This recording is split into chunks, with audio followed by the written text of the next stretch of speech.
Well, how's it going out there today, boys and girls in sporting land? I'm JPC, I'm the outlaw of college football, and this is the home of the Common Joe and Common Sally, and then, even more so than all those media talking heads. Now, today, I want to talk about a guy that you just can't help but root for. Even if he's not the coach of your team, he's a good old boy, all shucks type that you want to see succeed. He seems somewhat genuine, and you just want to see this man do good. But you've also seen coaches like this before that have those qualities and traits and have a few good seasons and then fade into the backdrop and have a few bad seasons. And with today's climate, you don't get as much time or patience, and you end up having a Butch Jones situation like at Tennessee. But there's been other coaches out there that have taken big-name coaching jobs like Dabo Swinney, and even a legend at Arkansas himself, Frank Broyles, had one season at Missouri, was 5-4-1, but then came to Arkansas, went 4-6 his first season. If I'm not mistaken. Let me check 4-6 his first season, then had a bunch of good seasons of 9-2, sprinkled with some 6-5s and whatnot. Like I said, today's climate, that may not be acceptable, but Sam Pittman is a guy that nobody really thought much of when he first came to Arkansas. They thought maybe Arkansas was just settling. But the athletic director at Arkansas, and his name escapes me right now, but the athletic director at Arkansas and whomever interviewed this guy and had the foresight to hire him, in my opinion, done an excellent job. The guys came in, he's adapted, he's been an assistant there before, he knows the culture there. I know that's an overused word, but he fits the mold of, the good old all shucks, blue collar type people that are in the state of Arkansas. But like I said, you've seen these kind of coaches come in before with the good little bit of personality, maybe some weird quirkiness like Butch Jones. And actually, Butch Jones done decent at Tennessee. He probably should have not been pushed out like he was at Tennessee. But, with Phil Fulmer in the backdrop, things like that happen because that's what Phil Fulmer does. Now, Butch Jones come into Tennessee, went 5-7, I think. I got it right here in front of me. Yep. He come in, he had stints at Central Michigan, Cincinnati, Tennessee. Started out 5-7, 7-6, but then I had a couple of 9-4 seasons, which now Tennessee would probably die to have back-to-back 9-4 seasons. And then, of course, he bottomed out the next following year, went 4-6. In the middle of the year, they ended up firing him. And you have what you have now. He's at Arkansas, and he's 2-8. Arkansas State, that is, and he's 2-8. So, is Sam Pittman the guy that's going to come in and be given a little bit of patience and gradually build this thing into something like Dabo Swinney did? See, Dabo, people forget, and because he's won, 2 national championships now, so people tend to forget that Dabo come in the middle of the year for Tommy Bowden. Was his first head coaching gig ever at a big name school, and usually most of the time, sometimes it works out, but lots of times the stage is a little too big too soon for these guys. But Dabo come in, went 4-3.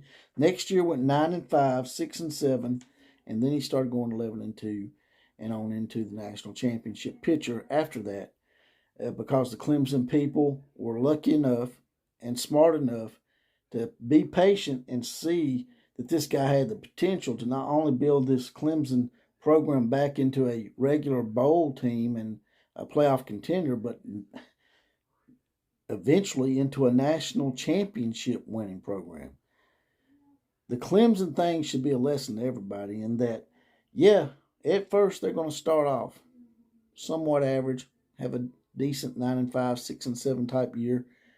And then if you gradually let them fit into the mold and get their feet really entrenched into their program, sometimes you end up with these kind of results. And even back in the day, and this will make Arkansas people happy, Frank Broyles, who's an Arkansas legend, started out 5-4-1 at Missouri in his first year. I didn't know he had coached at Missouri, but his first year was at Missouri, and then he left after one short season at Mizzou and come to Arkansas and went 4-6.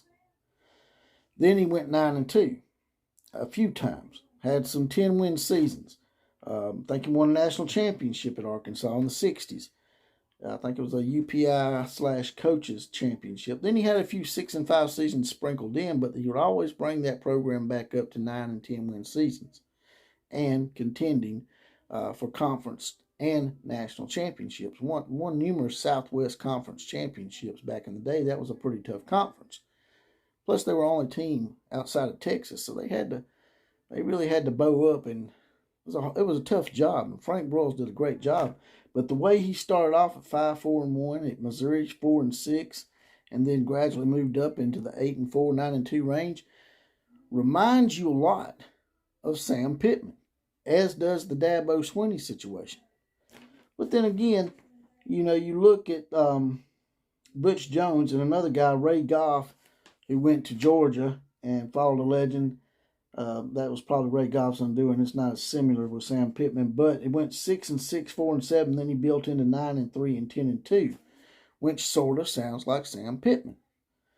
So my question is to all the Arkansas fans out there is, do you guys think that this guy can be the guy that you give him time and patience to build something in an area that can be a great atmosphere for college football? So like Tuscaloosa and Clemson, South Carolina, not big mega markets, but an area where people are so passionate about their programs that if you allow one guy to come in and do what he needs to do and give him the keys to the castle, a la Nick Saban, a la Dabo Swinney, they end up turning this thing around. By the way, Nick Saban went 7-6 his first season in Alabama.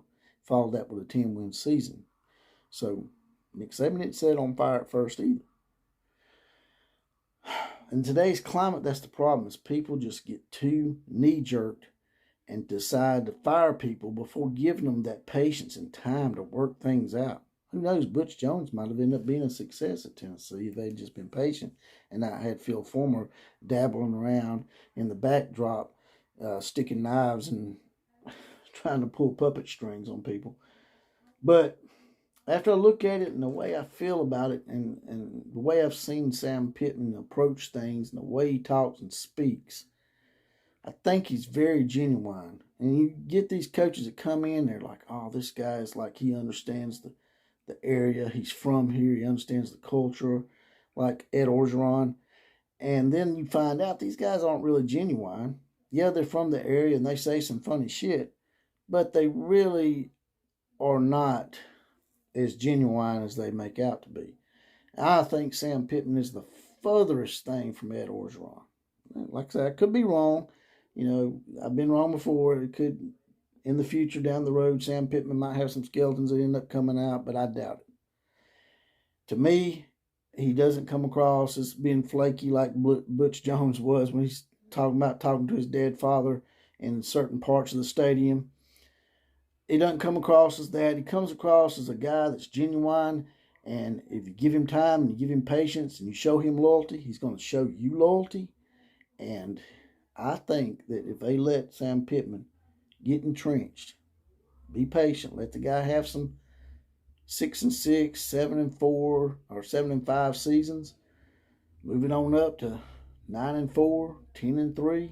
If you give this man time and give him some patience, not everything's going to have an Alabama-type ending. And that's what people's got to get away from.